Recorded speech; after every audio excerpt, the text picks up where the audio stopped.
अस्सलाम वालेकुम everyone, welcome back to our new video. सबसे पहले वीडियो को स्टार्ट करने से पहले चैनल को सब्सक्राइब और वीडियो को लाइक एंड शेयर जरूर कीजिएगा। तो बाबा फरीदुद्दीन ने फरमाया कि अगर तुम दौलतमंद होना चाहते हो, इतना कि तुम्हारी आने वाली 7 नस्लें बैठ कर खाएं, तो बस कबूतर के साथ ये एक अमल कर लो, क्योंकि कबूतर के साथ एक गहरा राज पोशीदा है कि जो कोई भी इस राज को जान जाता है तो उसकी तकदीर और किस्मत दोनों ही बदल जाती है। कहा जाता है कि किस्मत और तकदीर तो पहले से लिखी हुई होती है, लेकिन अल्लाह ने दुआ के लिए एक खाना छोड़ा हुआ होता है। दुआ एक ऐसी ताकत है जो आपकी किस्मत और तकदीर दोनों को बदल सकती है। वीडियो को स्टार्ट करने से पहले एंड तक जरूर देखिएगा, क्योंकि इसमें बहुत ही इंटरेस्टिंग मैं आपको बात बताने जा रही हूँ। कुरान मजीद में इरशाद फरमाते हैं कि अल्लाह ने इंसानों को मुख्तलिफ कबीलों और ग्रोहों में तकसीम कर दिया। अब उनमें से कुछ कबीले अल्लाह के फरमाबरदार थे और वहीं पर कुछ लोग ऐसे थे जो कि नाफरमान थे और इन बातों पर हंसा करते थे, इनको किताबी बातें करार दिया करते थे।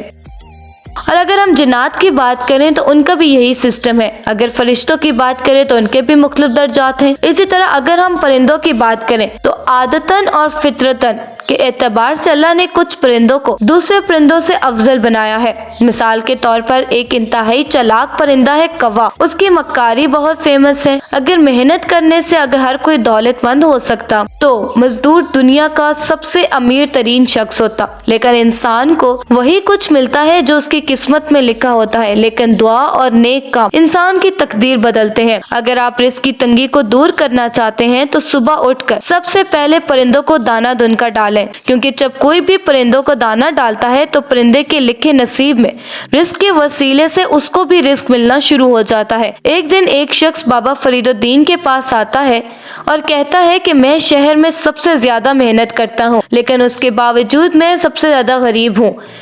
तो बाबा फरीदुद्दीन उसको मशवरा देते हैं कि तुम सुबह उठकर सबसे पहले परिंदों को पानी या दाना डाल दिया करो, अगर तुम अपने रिस्क में बरकत चाहते हो तो कुछ दिन के बाद वो शख्स वापस बाबा फरीदुद्दीन के पास आता है और कहता है कि मेरे रिस्क में बरकत है, क्योंकि मैं रोजाना सुबह उठ के परिंदों को पानी डालता हूँ, दाना डालता हूँ, लेकिन मैं चाहता हूँ कि मेरे पास इतनी दौलत हो कि मेरी अगली नस्लें बैठ कर खाना खाएं और फिर भी खत्म ना हो। इस पर बाबा फरीदुद्दीन ने कहा कि अगर तुम चाहते हो कि परिंदों के साथ खास तौर पर कबूतर को दाना डालो, ना सिर्फ तुम्हारे पास दौलत होगी बल्कि तुम्हारी की गई दुआओं की भी कबूलियत ज्यादा हो जाएगी। क्योंकि तमाम परिंदों में 2 परिंदे ऐसे हैं जो बहुत ही ज्यादा मासूम है। इनमें से पहला परिंदा है चिड़िया। वो तो इतनी मासूम है कि उसको किसी काम से कोई लेना देना नहीं है। वो आती है, अपना दाना दुनका लेती है और वहाँ से चली जाती है। इसकी खास बात यह है कि जिस घर से भी रिस्क लेती है उस घर के लिए दुआ करके जाती है। और इसके बाद आता है कबूतर। कबूतर अल्लाह ताला का वो परिंदा है जो उड़ उड़ कर खाना काबा का तवाफ करता है। रात को उठ उठ कर, सुबह शाम रात को उठ उठ कर अल्लाह की इबादत करता है। ये बहुत ही इबादत गुजार परिंदा है और इसलिए जो शख्स कबूतर की खिदमत करता है उसको पानी डालना शुरू कर देता है, फिर अल्लाह ताला उसके रिस्क की तंगी दूर कर देता है और उसके रिस्क में बरकत फरमाता है।